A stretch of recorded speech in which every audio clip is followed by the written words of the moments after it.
Mike Radich here, and I'm now joined on the phone by MMA Veteran Trevor Prangley. Trevor, how are you? Good, man. How you doing? I'm doing good. Trevor, you got a fight coming up August 23rd at King of the Cage Breaking Point. How's training been going for the fight?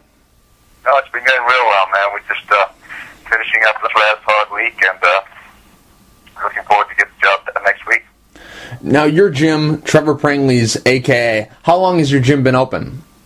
It's been open for about a year now. Mm-hmm. And why did you decide to start your own gym? Why did you decide to leave San Jose and make your gym in Idaho? Well, I always lived up here in Idaho, you know, and I do all my training down there, but I've always lived here, and I had a gym here with somebody else, and it just didn't work out, so I stood up and started my own deal about a year ago, you know. I'm thinking about, you know, I'm 40 years old, so it's coming close to the end of my career, and, you know, I've been in the sport so long, I got to get something set up so I can stay in the sport, just pass on what I've learned to other people, you know. Now, the guys that are training at your gym, are they mostly up-and-coming guys, or do you have some of the veteran fighters that come in and out of your gym? Mostly up-and-coming guys. Mm-hmm. You know, I have a lot of good young prospects coming up, and hopefully we'll see them, you know, on the Ultimate Fighter or in one of the bigger shows here pretty soon. Mm-hmm. And we don't really hear much about the Idaho MMA scene. I mean, we hear some fighters like Scott Jurgensen, he's from Idaho, but we don't really hear much about Idaho MMA. How is the scene in Idaho? It's pretty good. You know, I'm actually up north, so I'm right next to Spokane. You got Mike Chiesa and San Cecilia, and all those guys are in the same scene that we were in this whole time. You know, so they've come up through the same ranks as we have. We're only about 30 miles away from Spokane, and everybody fights on the same circuit up here. So we've had some good guys come up. There's some good gyms up here, good competition. This little area tends to breed some good fighters, you know. Mm-hmm. Now you're going to be fighting Brandon Anderson. How much do you know about him? I don't know too much about him, to be honest with you. Mm-hmm. And, I mean, I know he's a young guy, and he probably wants to see if he can make a name off an old guy. Mm-hmm. You know? Right. So we'll see what happens. And, you know, it's a high-risk fight for him, but there's huge reward for him. You know, it's always like that with the high-risk fights. There's always huge reward that come with them. How do you go into these fights where you're fighting a guy who is trying to make his name off of you? You don't really know much about him. Do you go into these fights with a little bit more caution, knowing that you don't know a lot about your opponent? Yeah, you want to be a little bit cautious. You know, I might not go in there with a specifically set game plan, as I would against somebody who I can watch a lot of footage and so on. But, you know, I train every aspect of the sport every day, and I don't really change my training for a certain guy. But I might be a little more cautious in the first minute or so in this fight just to see, you know, what his reaction is and whether he's going to come running across the ring or whether he's going to stand outside. And, you know, you just don't know what he's going to do because you don't really see the fight so much. Mm-hmm. How much easier is it when you're fighting in your home state? Idaho is where you call home now. How much easier is it fighting there? Because you've fought all over the world. You've had to travel to a lot of different places. You know, the travel never really bothered me, and it's a little different fighting up here because I'm at home. Mm-hmm. And my whole career when I fought in the big shows, I've always been away from home at American Kickboxing Academy training for my fights and then heading off to the fight. So it's a little bit of adjustment, you know. I'm almost a little too relaxed, really, because I'm at home and I'm doing my regular home things. I'm running a business and trying to train for a fight. So that's to make sure I balance all that out, just stay on the training. And there's a lot of days here where I really have to force myself to go to training because I'm kind of the boss up here.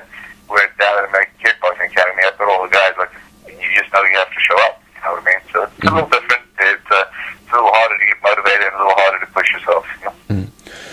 You're 2-0 since the 3 losses that you suffered with Dream and Strikeforce and Bellator. Those 3 losses to Hector Lombard, Tatsuya Mizuno, and Roger Gracie, what did you learn from those fights?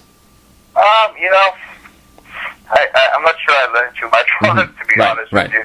But it just made me really want to step it up and just go into the next fight, not really caring. I think, you know, the pressure of those shows got to me a little bit on the Roger Gracie. I was way too cautious on that fight. And, you know, and Hector, I threw down, and my biggest thing learning there is I need to stick with the game plan, because in the first round, the game plan was to stay on the outside or in the clinch. And, you know, I did fine on the first round. The second round, I got a little confident and thought I could stand there. Thanks. So I think, you know, the learning that being patient and not always trying to go in there and kill a guy and get him out for a finish, you know what I mean? I think a lot of times you're pressured to try to finish somebody, and, you know, I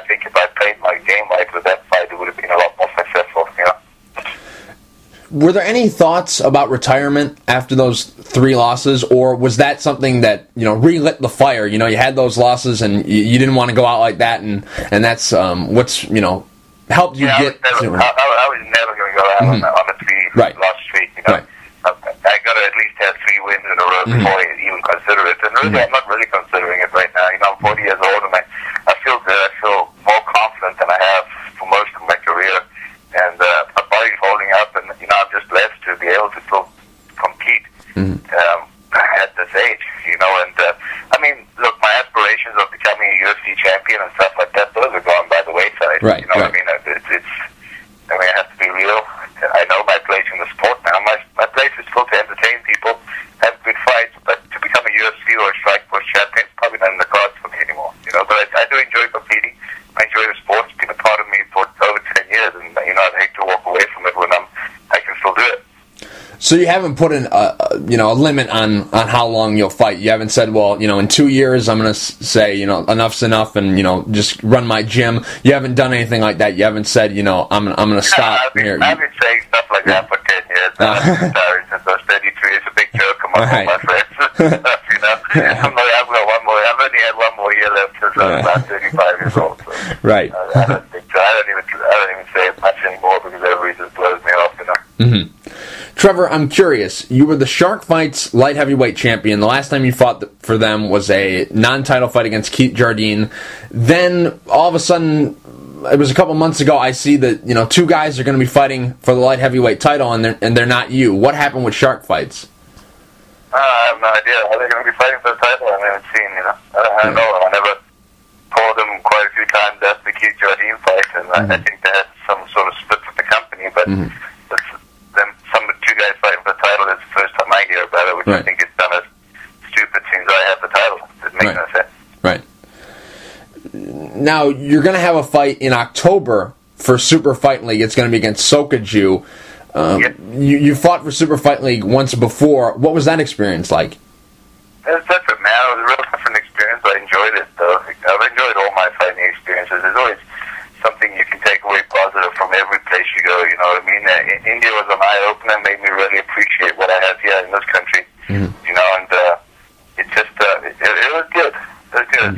It's not up, I never thought I would ever go and see India and see what, how people live over there and so forth, so it was a good opportunity for me, and I enjoyed it. I'm looking forward to going back. I'm looking forward to, getting back in the cage and on the big show, India is a new market for mixed martial arts. Where do they compare to? Like, are they, real young, like 1993, where nobody knows anything about MMA at all? Are they, late 90s, early 2000s, where some people know a little bit about it, but there's a lot of people who still don't? Where do they compare to in the States? We're right around there, I would say. You know what I mean? It's still a country where, from what I hear, the WWE is huge there, and MMA is just starting in the market. You know what I mean? But I think it's going to go fast. They're doing a reality show there, which goes out to a lot of people, and a lot of people watch TV there.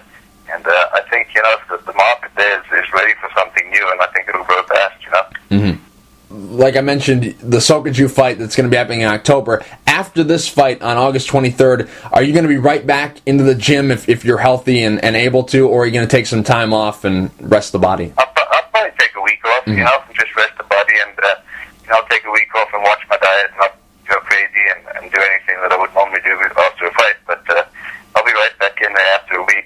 I'm already in really good shape, so I don't want to burn out before I get to Sokaju, which I think will be like 5 weeks from now. So, it's still, I've had fight camps that are shorter than 5 weeks when I'm not in shape. So. Right. And what are your thoughts about a matchup with Sokaju? I think it's a very dangerous fight in the first round, But I think if I have staying power and I keep my pressure on him, I think that I'll get the victory, And he's a good fighter, very talented and very dangerous. But I just don't think he has the staying power, in the later rounds. Right. Trevor, one question that I wanted to end on was your goals in MMA. When you started, did you have any goals? If so, what were the goals that you've accomplished, and what are some goals that you still have left to accomplish? Really, when I started mixed martial arts, my big goal was just to fight in the UFC one time, You remember back in the day, it was, 2-3 shows a year max. It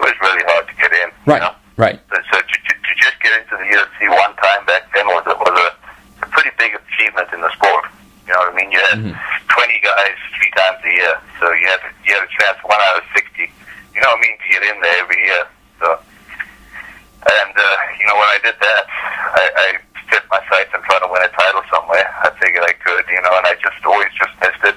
And I won a lot of the smaller titles I've had, but it's not the same. But I really don't have too many goals left. I just want to enjoy myself and get to the stage where I can enjoy the sport. It's not all the pressure. I have to win a title or I have to win this or that. Just go out there and compete and entertain and enjoy myself. Trevor, real quick before I let you go, do you have any sponsors you would like to thank, and is there anything you'd like to say to the fans? Man, I've had so many sponsors over the years. I really appreciate and I thank them all. You know what I mean? They've all done their part. They've all helped, and some of them have been really loyal to me, and some of them one-time deals. But everybody that ever sponsored me, I'd like to thank. And it's been a fun ride. And for the fans, I have a lot of fans that have stuck with me for a long time, and if you do really well, you have a lot of fans.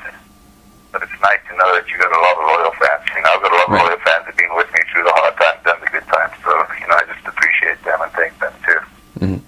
Trevor, thank you for taking the time to talk. I really appreciate it. Good luck August 23rd against Brandon Anderson, and then October 6th against Sokachio. Thanks, man. I appreciate it. Thank you for